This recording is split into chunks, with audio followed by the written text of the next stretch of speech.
말씀 보도록 하겠습니다. 말씀은 로마서 3장 9절에서부터 18절까지입니다. 로마서 3장 9절에서부터 18절까지입니다. 제가 읽도록 하겠습니다. 그러면 어떠하냐? 우리는 나으냐? 결코 아니라. 유대인이나 헬라인이나 다 죄 아래 있다고 우리가 이미 선언하였느니라. 기록된 바 의인은 없나니 하나도 없으며 깨닫는 자도 없고 하나님을 찾는 자도 없고 다 치우쳐 함께 무익하게 되고 선을 행하는 자는 없나니 하나도 없도다. 그들의 목구멍은 열린 무덤이요 그 혀로는 속임을 일삼으며 그 입술에는 독사의 독이 있고 그 입에는 저주와 악독이 가득하고 그 발은 피 흘리는 데 빠른지라. 파멸과 고생이 그 길에 있어 평강의 길을 알지 못하였고 그들의 눈앞에 하나님을 두려워함이 없느니라 함과 같으니라. 아멘. 진찰과 처방이라는 제목을 가지고 함께 말씀을 나누도록 하겠습니다. 우리가 이제 구원의 문제를 어떻게 전해야 할지 늘 그것이 제 기도거리입니다. 어떻게 하면 좀 쉽게 우리 아이들까지 들을 수 있고 알 수 있을까라는 것이 저의 늘 고민입니다. 우리 도희 옆에 있는 친구가 처음 오는 친구인 것 같아. 이름이 뭐예요? 예원이. 부모님이 신앙생활 잘했나 보다. 예원. 예수님의 원천? 얼굴 빨개졌습니다. 갑자기. 미안해. 뜻하지 않게 질문해서. 자, 여러분 집중하십시오. 집중하라고 제가 일부러 그랬습니다. 구원의 문제를 늘 어떻게 전하는 것이 저희 기도거리입니다. 오늘은요, 우리가 그동안 3주 동안 설교했던 죄와 죄인들이 만든 사회에 대한 결론을 좀 내리려고 합니다. 이렇게 4주에 걸쳐서요, 제가 이렇게 설교한 이유는 죄에 대한 심각성을 알지 못하면 사실은요, 구원의 큰 감격도 모릅니다. 그래서 죄가 얼마나 심각하고 우리 주변에 우리 죄의 영향력 속에 어떻게 살아가고 있는지, 사람들은 어떻게 살아가고 있고 사회는 죄의 영향력 속에서 어떻게 이렇게 구성되어 있는지 이것을 알지 못하면 구원의 참 하나님 나라의 백성이 무엇인지에 대해서 사실은 잘 모릅니다. 그래서 오늘 우리가 오늘까지 4주에 걸쳐서 죄가 죄로 만든 사회에 대해서 우리가 함께 나누려고 합니다. 여러분, 죄하면 생각나는 단어는 어떤 게 제일 먼저 떠올라요? 그래서 제가 한번 어제 우리 나경이한테 물어봤습니다. 죄하면 떠오르는 단어가 뭘까? 지금 나경이가 저를 얼굴을 안 보는 이유가 있습니다. 어제 죄를 지어서 아빠한테 혼났습니다. 그래서 지금 관계가 서먹서먹합니다. 화해의 역사가 있는 예배되기를 바라겠습니다. 죄하면 떠오르는 단어 물어보니까요, 혼나기 전에 물어본 거예요. 그랬더니 거짓말, 도덕질 이런 것들이 많이 떠오른다고 합니다. 사실은 죄하면 우리도 그렇게 생각합니다. 살인, 시기보다는 살인 같은 거, 도덕질, 거짓말 이런 것들을 생각합니다. 세상에서 말하는 죄입니다. 그것은 세상에서의 죄는 도덕과 양심에서 벗어나는 것들, 이런 것들을 죄라고 그렇게 규정하고 있습니다. 그러면 성경에서 죄하면 뭘까요? 성경에서의 죄는 그런 차원을 이야기하지 않습니다. 성경에서의 죄는 하나님과의 관계가 깨짐, 하나님과 원수된 상태, 인간이 하나님을 찾지 않는 상태, 하나님과의 관계의 문제로서의 죄를 이야기하고 있습니다. 구분하시기를 바랍니다. 자, 우리 학생들에게 질문하겠습니다. 질문할게요. 여러분, 도둑질에서 선생님한테 10대 맞는 게 무서워요? 아니면 하나님을 만날 수 없다는 게 더 무서워요? 가슴이 콩닥거리는 것은 도둑질에서 10대 맞는 게 더 훨씬 두렵고 떨립니다. 하나님을 만날 수 없다는 거, 그건 그냥 없어도 될 것 같아 라고 생각을 하는 경우가 많이 있습니다. 다시 한번 질문하겠습니다. 도둑질에서 10대 맞는 게 무서워요? 엄마 아빠하고 일평생 대화를 할 수 없는 상태가 된 것이 무서워요? 그렇죠. 이제는 조금 달라지죠. 예, 대화를 할 수 없는 게 더 무섭습니다. 자, 죄, 이것은 바로 대화를 할 수 없다는 상태가 됐다는 것입니다. 창조주 하나님하고는 더 이상 대화를 할 수 없는 상태가 된 그 모습을 죄라고 이야기합니다. 사실은 열대 맞는 것보다 부모하고 대화를 못하는 것이 더 두려운 것처럼 우리가 도덕죄라고 시기하고 질투하고 있는 그 죄보다 하나님하고 더 이상 교제할 수 없다는 것이 더 심각하다라는 것입니다. 그래서 죄는요, 사실 죄는 아이들만 집에 남겨놓고 외출한 적 있으세요? 우리 어린 꼬마들 아주 초등학교 다닐 때 아니면 더 어렸을 때 아이들만 남겨놓고 잠깐 외출을 했는데 돌아와 보니까 집이 엉망, 소위 말해서 개판 5분 전이 되는 그런 모습을 여러분 혹시 경험한 적 있습니까? 없군요. 저희들은 경험해 봤습니다. 여러분, 집이 싫어서 가출한 학생들이 가끔 이제 여름이 되면 폭주적으로 나타나는데 그 아이들이요, 집에 들어가지 않고 자기들끼리 모여서 살고 있습니다. 어떤 때는 빈집에서, 어떤 때는 뭐 어떤 누구의 집에서 그렇게 살고 있는데 그들을 카메라에 비춰보는 모습은 어떤 것인가요? 아주 개판이죠. 거기에는 도덕도 없고 규율이 없습니다. 그냥 자기들 좋은 대로 살아가고 있습니다. 죄는 부모 없이 마음대로 살아가는 가출한 아이들과 같다라는 것입니다. 죄는 그렇게 하나님 없이 살아가는 것을 말하는 것입니다. 여러분, 하나님 없이 산다는 것은 저는 너무 힘듭니다. 혹시 여러분들도 하나님 없이 산다는 것이 힘듭니까? 아니면 별로 느낌이 없습니까? 저는 여러분들이 하나님 없이 산다는 것이 너무 힘들고 너무 고통스러운 그런 상태가 되기를 간절히 바라겠습니다. 죄의 심각성을 잘 알아야 합니다. 우리가요, 로마서를 공부하는 것은 마치 의사가 환자를 치료하기 위해서 진찰하는 것과 같습니다. 자, 의사들이 환자를 고치기 위해서 먼저요, 질병의 원인을 찾습니다. 그래서 초음파도 검사하고 CT도 촬영하고 MRI도 검사하고 그래서 몸의 구석구석을 이렇게 세밀하게 진찰을 합니다. 그렇죠? 그래서 환자의 질병을 찾지 못하면 사실은 바른 처방을 할 수 없습니다. 그래서 로마서는 마치 의사처럼 그렇게 몸을 구석구석 인간의 영혼과 육체의 구석구석을 살펴보는 그런 의사와 같다라는 생각을 갖습니다. 그래서 제가 그래 맞다. 목사하고 의사하고는 좀 닮은 데가 좀 많이 있구나라는 생각을 가졌습니다. 의사는요, 보이는 질병을 찾아낸다면 목사는 보이지 않는 죽음의 질병을 찾아내는, 둘 다 생명을 다룬다는 점에서 참 많이 닮아 있구나. 자긍심이 나오기 시작했습니다. 그리고 의사는요, 6년 공부하고 인턴으로 이렇게 가는데 목사 되려면 7년 공부하고 평생 공부합니다.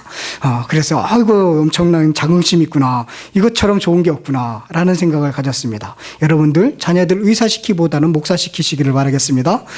네, 아멘이 안 나오는데요. 참 젊은 점이 많다라는 생각이 듭니다. 여러분, 목사가 평생 성경 공부를 해야 되는 것은 뭐냐면 그 성경을 통해서 하나님에 대해서, 사단에 대해서, 죄에 대해서, 그리고 인간에 대해서, 자연에 대해서 성경이 어떻게 말씀하고 있는지를 배워야 합니다. 그리고 여러분들도 만인 제사장이라고 이야기합니다. 그럼 배워야 합니다. 그래야 응급처치를 할 수 있는 것입니다. 어떤 상황에 만났을 때 응급처치를 할 수 있는 것은 배워야만이 할 수 있는 것입니다. 심폐소생술도 배우는 것처럼, 그것처럼 여러분들도 배우셔야 합니다. 그래야 응급처치가 가능한 것입니다. 그런 의미에서 참 목사하고는 비슷하다라는 생각이 듭니다. 그래서 로마서는 마치 의사가 청지기를 이렇게 들고 인간의 육체와 영혼의 상태를 진찰하는 것처럼 지금 로마서라는 것을 들고 이렇게 우리가 어떻게 살아가야 되는 존재인지, 우리가 어떤 심각한 상태에 있는지, 우리의 건강한 상태는 어떤지를 살피는 것이 바로 로마서의 역할이다라는 생각이 듭니다. 자, 오늘은 총정리를 좀 하려고 합니다. 죄의 문제에 대해서 총정리를 하려고 합니다.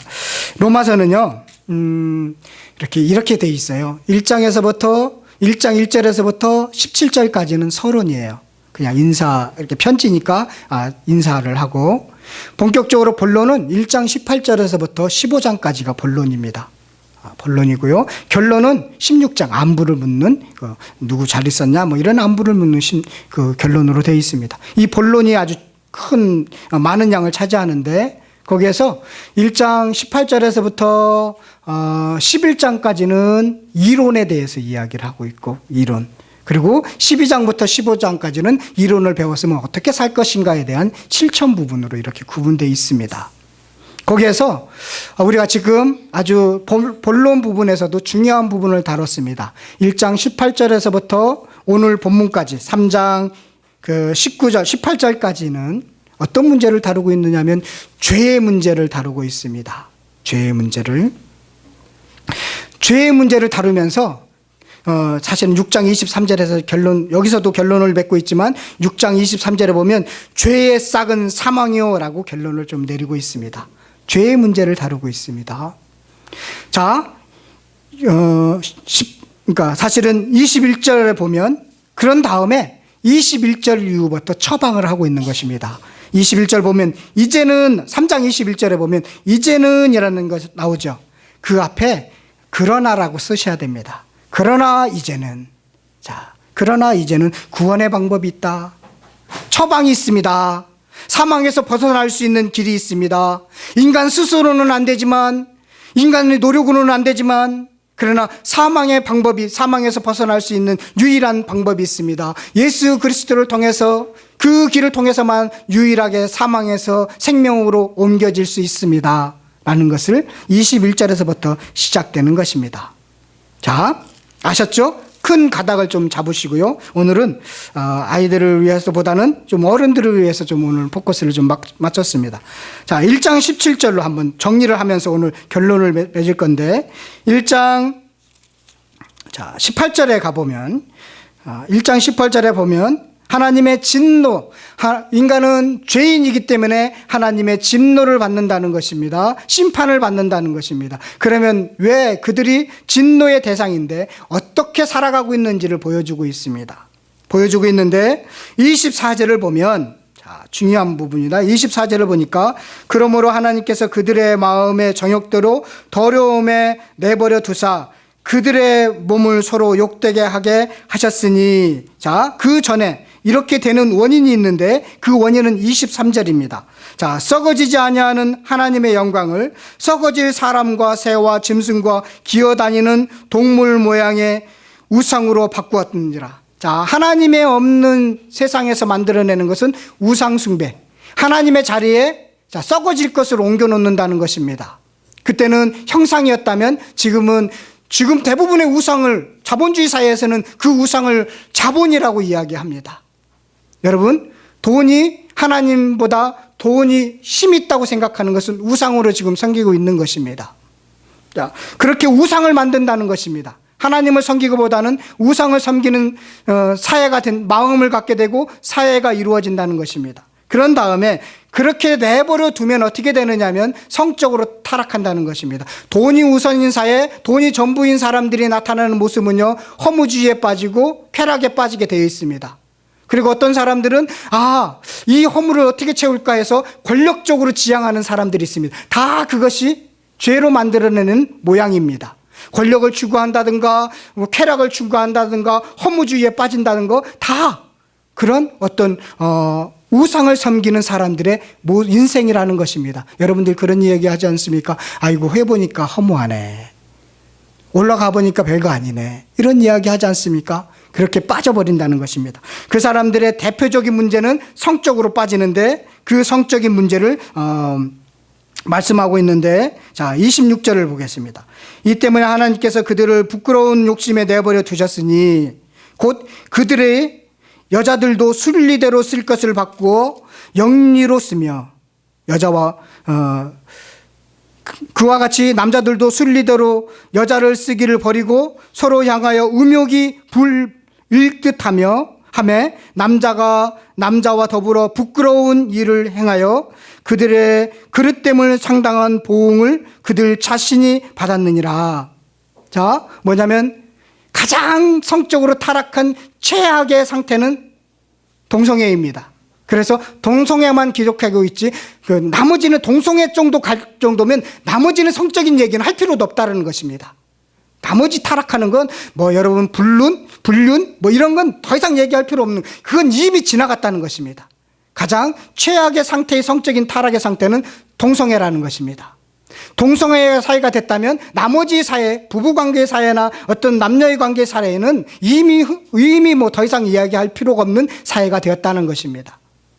자, 그런 다음에 그러면 그들이 만들어내는 사회는 어떤 사회냐면 28절에 보면 또한 그들의 마음에 하나님 두기를 싫어하며 하나님께서 그들을 그 상실한 마음대로 내버려 두사 합당하지 못한 일을 하게 하였으니, 자, 합당하지 못한 일을 하게 됩니다. 그 합당하지 못한 일들이 29절부터 나옵니다.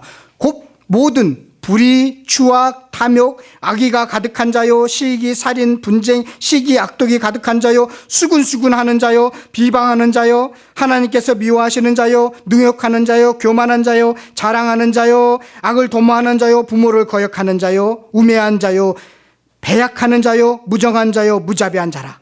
자, 그런 우상, 하나님을 없는 사회들이 만들어내는 것은 우상을 섬긴다는 것입니다. 그런데 우상을 섬기면 나타나는 것은 성적인 타락이고, 성적인 타락으로 나타나는 사회의 모습은 이런 일로만 가득한 사회가 된다는 것입니다. 그것을 하나님 없는 사회가 만들어내는, 사람들이 만들어내는 것이다라는 것입니다. 그랬더니요, 이렇게 그렇지 않느냐 여기 했더니 어떤 사람이 반발을 합니다. 나는 당신들하고 틀립니다. 나는 그렇게 심각한 죄를 지었지도 않았고 성적으로 타락하지도 않았습니다. 나는 그렇게 우상을 섬기지도 않고 살았습니다. 라고 반발하는 사람들이 있다는 것입니다. 그래도 나는 선해 라고 생각하는 사람들이 있다는 것입니다. 그 사람들도 너희들도 죄인이야. 지금은 그렇게 않지만 너희들을 쌓아놔서 하나님께 하나하나 봐서 당신들을 심판하면 아무도 변명할 수 없는 상태에 이르게 될 거야 라는 것이 2장 1절에서부터 16절까지입니다. 그래도 나는 선한 사람이야, 그래도 나는 도덕적인 사람이야 라고 생각하는 그 사람들도 죄인이다라는 것을 알려주고 있습니다. 그런 다음에 2장 17절에서부터 3장 8절까지, 그러니까 긴 절인데 여기는 유대인의 죄를 이야기하고 있습니다. 유대인들은 특별하게 하나님의 선민입니다. 그리고 하나님의 특별한 은혜를 받았습니다. 그래서 모든 열방 가운데서 아주, 왜 대한민국을 쓰지 않고 이스라엘을 썼는지 모르겠습니다. 동방의 중심이라고 얘기하는 우리 대한민국을 썼으면 제가 성경 말씀을 설명하기가 너무 편했을 것입니다. 여러분, 출애굽 저기 낙동강을 건너왔습니다. 이러면 확실히 이해가 가지 않습니까? 하나님께서 낙동강이 아니지, 저기 두만강이죠. 자, 중국에서 이렇게 넘어왔는데 중국이 악한 애굽 나라입니다. 죄악을 섬기는 나라입니다. 용을 보십시오. 거기에서 하나님께서 대한민국을 이렇게 건지셨는데 거기 두만강을 하나님께서 가르시고 이렇게 오셨습니다 하면 얼마나 여러분들이 이해하기 쉽겠습니까? 근데 하나님께서는 우리를 선택하신 게 아니라 이스라엘을 선택했습니다. 유대인들을 선택했습니다. 선민으로 그들을 선택해서 어떻게 살려고 선택했냐면, 너를 통해서 누구를 봐야 되느냐면 하나님을 보도록 좀 해라. 그것이 그들의 사명이었습니다. 그런데요, 제가 지난주에 무엇을 여러분 도희한테 줬죠? 거울을 줬죠. 자, 거울은 똑같은 것입니다. 거울을 이스라엘 백성들에게 주었습니다. 그래서 그 거울을 가지고 하나님의 빛이 비치면 어두운 데 비치도록, 사방에 어두운 데 비쳐서 그 빛을 보고 사람들이 하나님께 가도록 그 역할을 도희에게 줬습니다. 잘 감당하기를 바라겠습니다. 아멘 하시기를 바라요. 예원아, 아멘 해봐. 그렇지. 도희 따라해봐. 그렇지. 그 사명을 이스라엘 백성들에게 줬는데 그것을 하지 못했다는 것입니다. 그러면서 그들이 한 것이 뭐냐면 이런 거예요. 거울을 줬습니다. 그래서 빛을 받았습니다. 빛을 받고 누구한테 비쳤느냐면 사람 얼굴에 비쳤습니다. 사람 얼굴에 비치면 그 사람이 빛을 볼 수 있어요? 없어요? 그 사람, 바로 앞에 있는 사람의 얼굴에 비치면 그 사람이 진짜 빛을 볼 수 있습니까? 아니면 없습니까? 눈이 비쳐서 볼 수가 없는 것입니다. 그래서 여기 보십시오. 2장 21절에 한번 보도록 하겠습니다. 2장 21절. 자, 그들에게는 아주 독특한 은혜를 주셨는데 사람에게 비쳤다는 것입니다. 그러면 다른 사람을 가르치는 내가 내 자신은 가르치지 아니하느냐? 도둑질하지 말라 선포하는 내가 도둑질하느냐? 간음하지 말라 하는 내가 간음하느냐? 우상을 가증히 여기는 내가 신전의 물건을 도둑질하느냐? 이겁니다. 사람들이 눈에 비쳐서 보지 못하도록 하고 있다는 것입니다. 이런 일들을 실수를 그들이 해서 너희들이 보니까 그 사명을 감당하지 못한 너희들도 죄인이다라는 것입니다. 여기까지 왔습니다. 아셨죠? 그래서 모든 사람들은 죄 아래 있다라는 것을 3장 9절로 가보도록 하겠습니다. 3장 9절입니다. 그러면 잘 보시오. 성경을 피시오. 서우 성경을 피시오. 로마서는 신약성경 243쪽에 있어. 둘이 같이 보고 있구나. 예. 자, 9절. 다 글씨 알죠? 예원이만 지금 성경책 안 봐도 되고 나머지는 다 보셔야 됩니다. 예원이는 내가 특별하게 너는 예외로 해줄게. 고맙지? 자, 그러면 어떠하냐? 우리는 나으냐? 여기는 우리는 믿는 자라는 것입니다. 믿는 자는 나으냐? 결코 아니라. 자, 유대인이나 헬라인이나. 자, 1장에서 나와 있는 사람이나 그리고 2장에서 나와 있는 사람이나 다 죄 아래 있다고 우리가 이미 선언하였느니라. 모두 죄 아래 있다. 차이가 없다라는 것입니다. 지금 죄가 사람 위에서 이렇게 지배해서 죄의 영향력 속에서 살아가는 존재다. 더 이상 벗어날 수 없는 그런 상태에 이르렀다라는 것을 이야기하고 있습니다.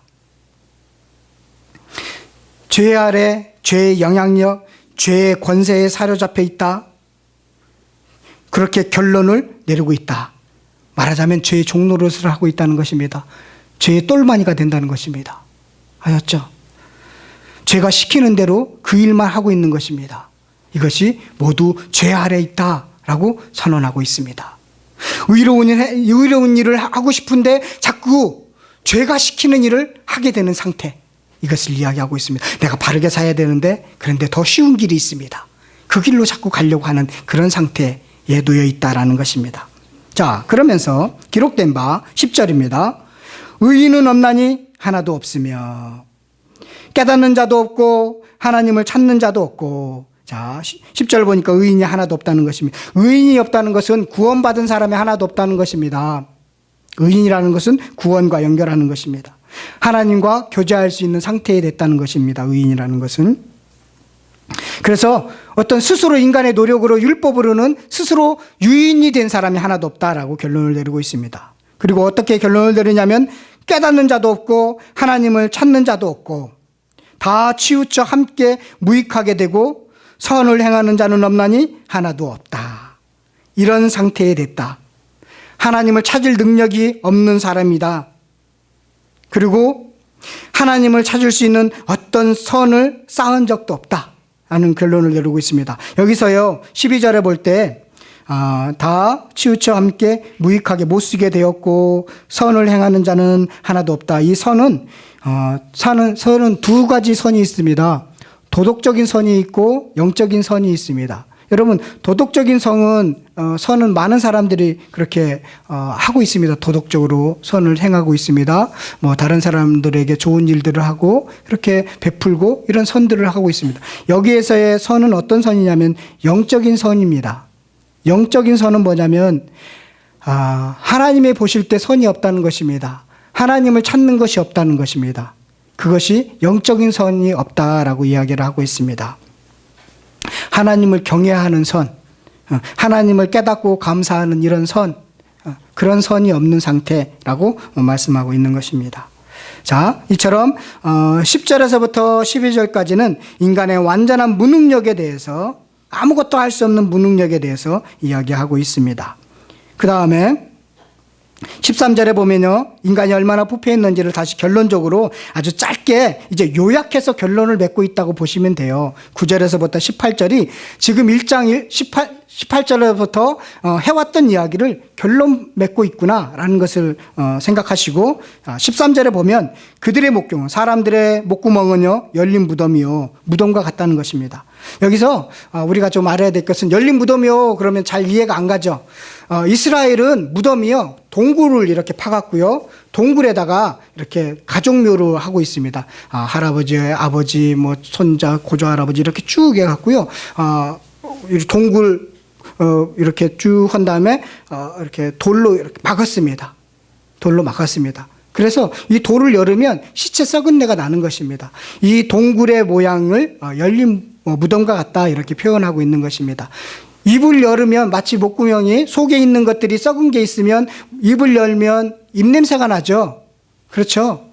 그것처럼 이 속에 있는 것이 목을 통해서 나오는 것처럼 무덤에 더러운 것들이, 썩은 것들이 가득 차 있는데, 입을 무덤의 문을 열으니까 거기 더러운 냄새가 풍기더라라는 것처럼 사람의 마음이 썩어 있다는 것입니다. 사람의 마음이 부패해 있다라는 것입니다.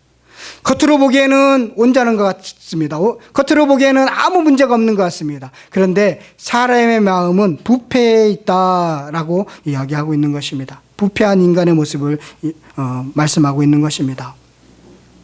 그 다음에 열린 무덤이요 그 혀로는 속임을 일삼으며 그 입술에는 독사의 독이 있고, 그러니까 독처럼 말로 사람을 그렇게 상처내주고 말 때문에 힘들어하는 경우가 많잖아요. 대부분의 한번 여러분들의 어려움들은 사실은 말로 시작되는 경우가 많이 있습니다. 독이 있어서 그래요. 그래서 제가 부탁드리겠는데, 혹시 욕을 잘하시는 분 계셔요? 입을 달고 사시는 분 계십니까? 우리 청소년들 서로 손가락질하는 두 자매가 있습니다. 욕이요, 욕도 힘이 있습니다. 그렇게 하면 욕대로 지랄 맞다 뭐 이런 얘기 하잖아요. 아주 아주 안 좋은 것입니다. 오장육부가 막 뒤틀려서 그렇게 고통을 당하는 그런 것들을 이야기하는데, 그런 욕들 여러분 될 수 있으면 다른 친구들은 한다고 해도 여러분들은 하지 마시기를 바라겠습니다. 하는 사람도 안 좋고 듣는 사람도 안 좋습니다. 네. 아멘? 창이 아멘?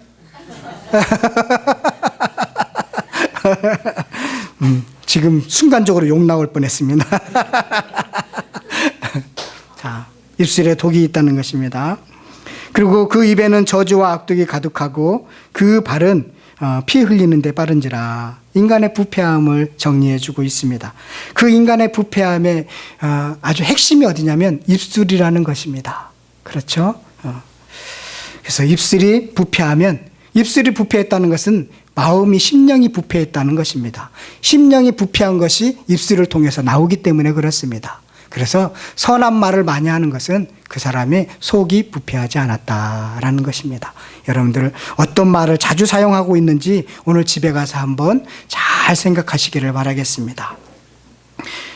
인간의 부패함을 이야기하고 있습니다. 16절을 보니까 파멸과 고생이 그 길에 있어 평강의 길을 알지 못하였고 그들의 눈앞에 하나님의 두려움이 없느니라. 지금은 절망의 상태가 이르게 되었다. 이제는 파멸과 평강을 빼앗긴 두려움에 사로잡혀 있는 인간의 절망의 상태를 기록하고 있습니다. 이 모든 현상은 죄의 결과로 나타나는 열매다라는 것으로 결론을 맺고 있습니다.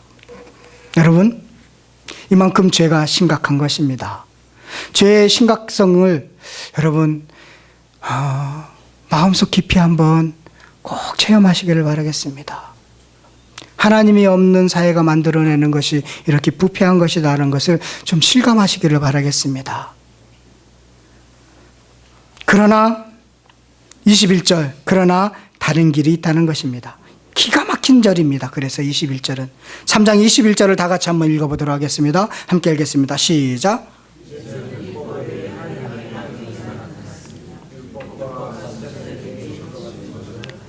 22절이요.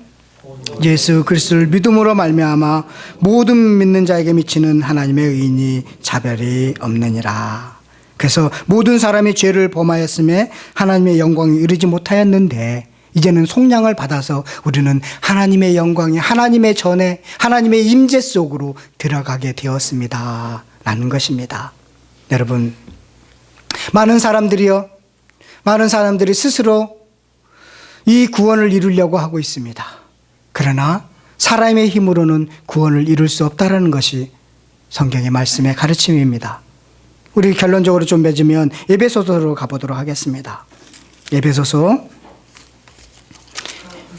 2장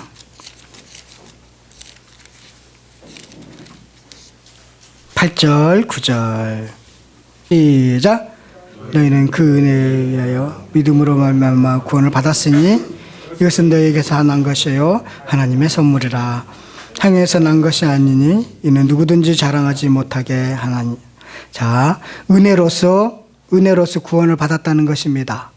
그 8절의 은혜와 대칭되는 단어의 구절은 뭐죠? 행위죠. 예.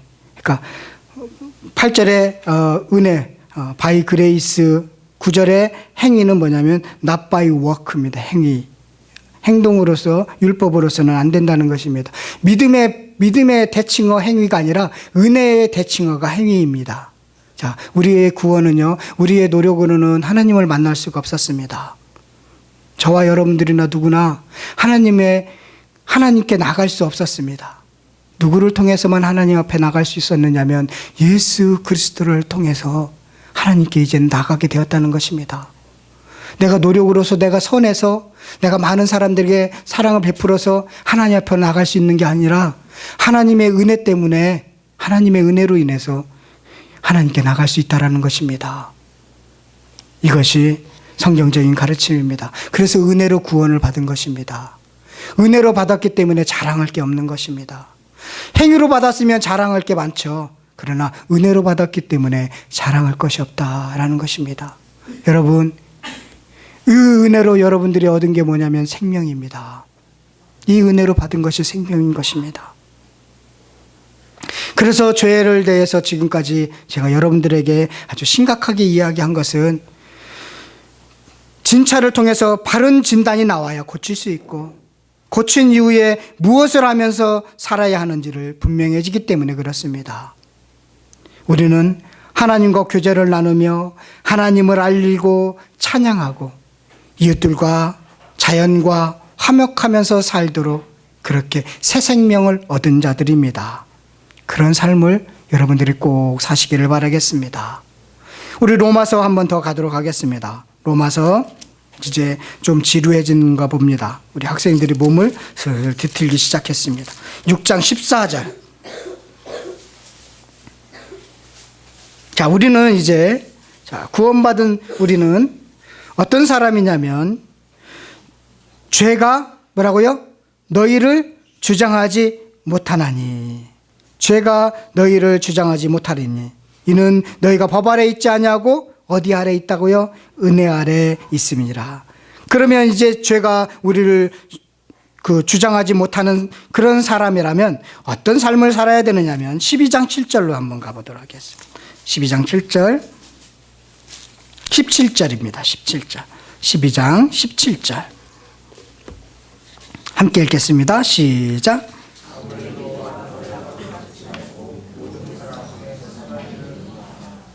예, 이렇게 사셔야 됩니다. 자, 17절 다시 한번 보도록 하겠습니다. 아무에게도 악을 악으로 갚지 말고 모든 사람 앞에서 선한 일을 도모하라. 선으로 악을 이겨라. 자, 이게 은혜 아래 있는 사람들의 모습입니다. 이렇게 사시기를 바라겠습니다. 자, 믿음은 보이지 않습니다. 믿음이 있다는 사실을 증명하기 위해서 어떤 사람들은요, 교회 다니는 사람들 중에는 방언과 예언과 신유 이런 것들을 추구하고 뽐내기도 합니다. 거기에 목을 매기도 합니다. 그거 받으려고 열심히 내시는 분들도 있습니다. 이것으로 구원을 확신하려고 그러는 것입니다. 아, 내가 신유 은사 있으니까, 내가 방언을 하니까 구원받았구나. 라는 것을 자꾸만 행위적인 것으로 찾아내려고 하는 것입니다. 확인하고 싶어 하는 것입니다. 이런 것으로 확인하지 마십시오. 이런 것들은 사실은 기독교뿐만 아니라 이방 종교에서도 있습니다. 그런데 자꾸 이런 것만 추구하다 보면 잘못된 신앙생활을 하는 경우가 많이 있습니다. 여러분, 은사는 하나님의 선물이죠. 내가 잘라서 주는 게 아닙니다. 구원도 하나님의 선물입니다. 은사도 마찬가지로 하나님의 선물입니다. 필요할 때 주는 것입니다. 필요하실 때 주고 필요하지 않으면 가져가시는 것이 그게 은사입니다. 그런데 자꾸만 그것으로 뭔가를 확인하려고 하는 사람들이 지금 많아지고 있다는 것이 문제인 것입니다. 믿음은 그것으로 확인되는 것이 아니라 오늘 12장 17절처럼 악으로 악을 갚지 말고 선으로 악을 이기는 사람이 진짜 믿음 있는 사람인 것입니다. 그게 은혜 아래에 있는 사람이라고 말씀하고 있는 것입니다. 그래서 예수님은 이렇게 이야기했죠. 나더러 주여 주여 하는 자마다 다 천국에 들어갈 것이 아니다. 주님, 제가 주님의 이름으로 병도 고치고 주님의 이름으로 예언되었습니다. 그랬더니 예수님께서 나는 너를 도무지 알지 못하겠다고. 여러분, 행위로서 보여주는 것이 아닙니다. 그런 거 영적인 것으로 자꾸만 믿음을 확인하려고 할 필요 없습니다. 내가 지금 어디 은혜 아래에 있는데 왜 나는 악을 악으로 갚으려고 하지 자꾸만. 선으로 악을 이겨야 되는데 왜 자꾸만 나 이쪽으로 가고 있지. 하나님 은혜를 주시옵소서. 나 자꾸만 잘 안 되고 있습니다. 자꾸만 악을 악으로 갚으려고 하고 있습니다. 하나님 저에게 더 많은 은혜를 부어주셔서 선으로 악을 이길 수 있는 사람 쪽으로 나가게 해주옵소서. 이렇게 구하시기를 바라겠습니다. 이것이 믿는 사람들의 모습인 것입니다. 정말로 하나님과 교제를 나누는 사람이라면 그것을 할 수 있는 능력을 주시는 것입니다. 그게 은혜의 참 열매이고 구원의 열매인 것입니다. 천국 백성입니다. 이제는 구원받았습니다. 그러면 세상 사람과 다르게 살아야 되는데 그렇게 사는 것이 천국 백성의 모습이라는 것입니다. 천국에 가면 다 그렇게 삽니다. 지금 연습하는 것입니다. 천국 백성의 삶을 연습해 나가는 것입니다. 그것을 누리지 못한다면 천국에서도 누리지 못하는 것이죠. 여러분, 그런 삶을 꼭 누리시고 이제는 죄의 똘마니가 아닌 은혜의 똘마니가 되시기를 바라겠습니다. 이제는 사단이 시키는 일을 하는 사람이 아닌 예수 그리스도가 시키는 일들을 하시는 저와 여러분들이 되시기를 간절히 축원드리겠습니다.